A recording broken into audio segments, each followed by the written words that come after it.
What industry is currently held together by a thread and would collapse instantly if people actually understood how it really works? The entire global financial system runs on COBOL, a programming language from the 50s.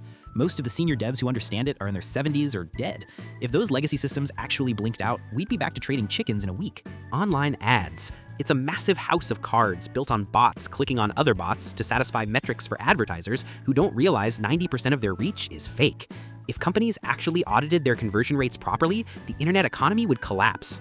I worked at a 5-star resort. People paid $1,000 a night, but the fresh juice is from a carton. The deep clean is just a spray of Febreze, and the high-tech security is just a tired guy looking at a broken monitor. It's just theater for rich people. The software used to schedule pilots and crews is often so old it runs on DOS-style interfaces. One glitch, like the Southwest Meltdown, proves that the only thing keeping planes in the sky is the sheer willpower of overworked gate agents. Most of what you put in the blue bin just goes to the landfill or gets burned. We spent decades shipping it to China, and now that they stopped taking it, we just pretend to recycle it so people don't feel bad about consuming plastic. Scientists do the work, funded by taxpayers, write the papers for free, and peer review them for free. Then, journals charge thousands for a subscription to read it. If researchers just uploaded PDFs to a shared drive, a multi-billion-dollar industry would vanish overnight. The just-in-time supply chain is terrifying. There is zero buffer. If truck drivers stopped for just 3 days, grocery stores would be empty and hospitals would run out of oxygen. It's a miracle we have bread on the shelves every morning. I'm a consultant for major banks. People think their money is protected by some cutting-edge AI. In reality, the core of almost every major bank is a mainframe running COBOL code written in the 1970s. These systems are so fragile that nobody wants to touch them. When you make a transfer, it often passes through a series of wrappers, modern code that just pretends to be modern while talking to a 50-year-old machine. If the handful of 80-year-old programmers who still know how this works were to disappear tomorrow, global finance would freeze because nobody knows how to fix a level 1 error in the foundation. I worked in operations for a major carrier. The public sees shiny apps, but the backend for crew scheduling is a disaster. It's often a single, ancient database that can't handle too many changes at once. During a big storm, the system loses track of where pilots are. Because of strict FAA regulations, if the computer doesn't know a pilot is rested, that pilot can't fly, even if they are standing right there at the gate. We literally use Excel spreadsheets and phone calls to manually find our own employees. If people knew how often their flight was canceled simply because a 1990s server crashed, they'd never fly again. I worked in logistics for a national grocery chain. The fresh produce you buy isn't fresh. Apples are often stored in gas-filled cold rooms for up to a year to keep them looking pretty. But the real duct tape is the trucking. The entire system assumes trucks move 24/7 without a break. We have zero inventory in the back of the stores. It's all on the road. If there was a nationwide diesel shortage or a massive GPS glitch for 48 hours, the shelves would be stripped bare, and the fresh food in transit would rot in the heat. We are always exactly 3 days away from total starvation. I'm a data analyst in ad tech. The industry is a giant circle jerk of fraud. About 50% of web traffic is bots. These bots click on ads, and then attribution software claims those clicks led to sales even when they didn't. Marketing managers keep buying ads because they need to spend their budget to keep it next year, and they use fake bot data to prove to their bosses that the ads worked. It's a multi-billion-dollar economy where everyone is lying to everyone else. If a tool was released that 100% blocked bot traffic tomorrow, Google and Meta's stock would drop through the floor. I work in pharma manufacturing. People think medicines are made in high-tech labs everywhere. In reality, almost all the world's basic precursors for antibiotics and common drugs come from maybe 2 or 3 factories in China and India. If a single factory has a fire or a flood, the entire world goes into a shortage. We don't have backups. We don't have made-in-USA alternatives for the raw chemicals. We're one industrial accident away from not having basic saline or penicillin globally for months. I'm a civil engineer. In many major cities, the water pipes are over 100 years old and made of wood or brittle cast iron. We don't even have maps for where half of them are. We just wait for a pipe to burst, dig a hole, and patch it. We are losing up to 30% of treated water through leaks before it even reaches your tap. If the public knew how much lead and bacteria is only kept out by pressure, which is failing, they'd never drink from the sink again. The whole grid is a ticking time bomb of rust. People think city water is a high-tech network with sensors every meter. The reality? In our city, Pop 500K+, we still use pipe maps hand-drawn in the 1950s.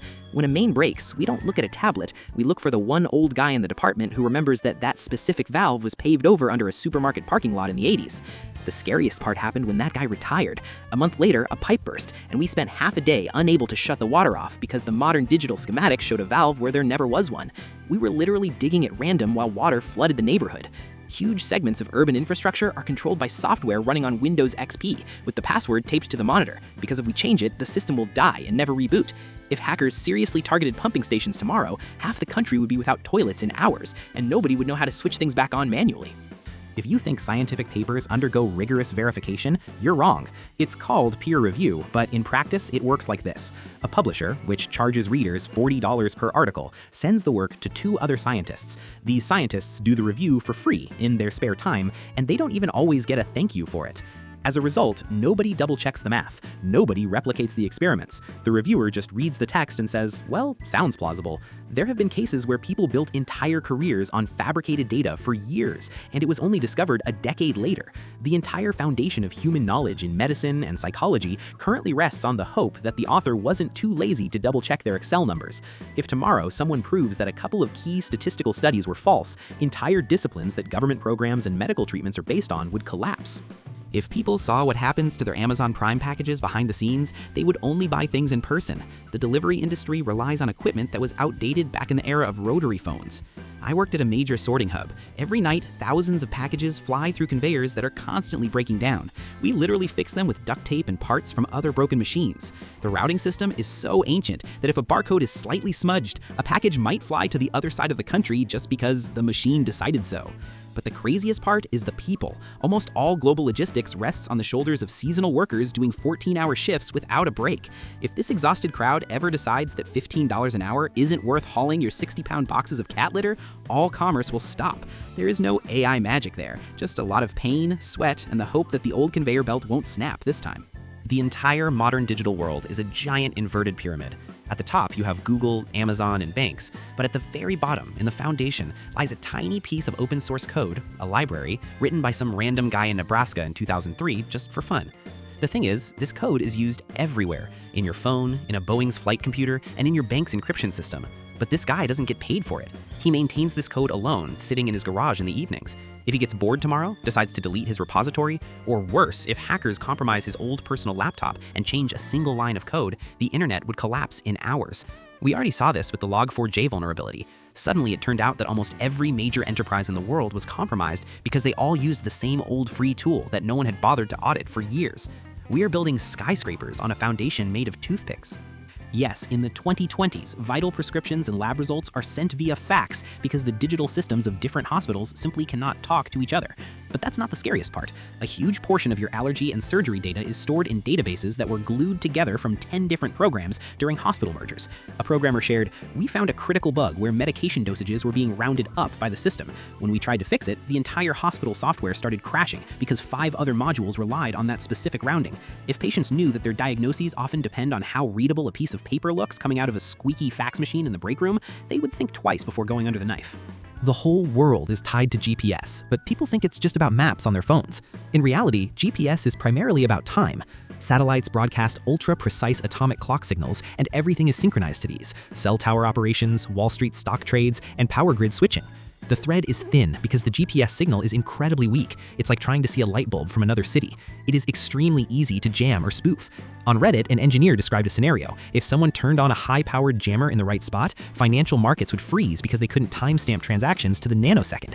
Traffic lights would glitch, communication would die. We have no plan B. The entire modern world is literally tethered to a few aging satellites whose signals are so fragile that even a strong solar storm could knock them out, sending us back to the 19th century faster than you can reboot your router. Many people imagine the internet as a cloud or something wireless, magically floating through the air. But 99% of all international data traffic travels through thin fiber optic cables laid on the ocean floor. This is the real internet. The fragility of this system is terrifying. These cables are about the thickness of a garden hose. They lie in total darkness under colossal pressure, protected only by a thin layer of steel armor. On Reddit, an engineer working on a cable-laying ship shared, "The entire world relies on the fact that some drunk fishing trawler captain doesn't drop his anchor in the wrong spot." Literally a few times in history, accidental anchors or even shark bites have cut off the internet for entire countries. We have no real backup. If someone coordinately cut cables at 5-10 key points in the Atlantic and Pacific Oceans, the global economy would instantly snap back to the 1960s. Satellite internet, even Starlink, couldn't handle even 1% of that traffic. We built a digital utopia that literally hangs by a few glass threads lying in the mud at the bottom of the sea, and almost no one is guarding them.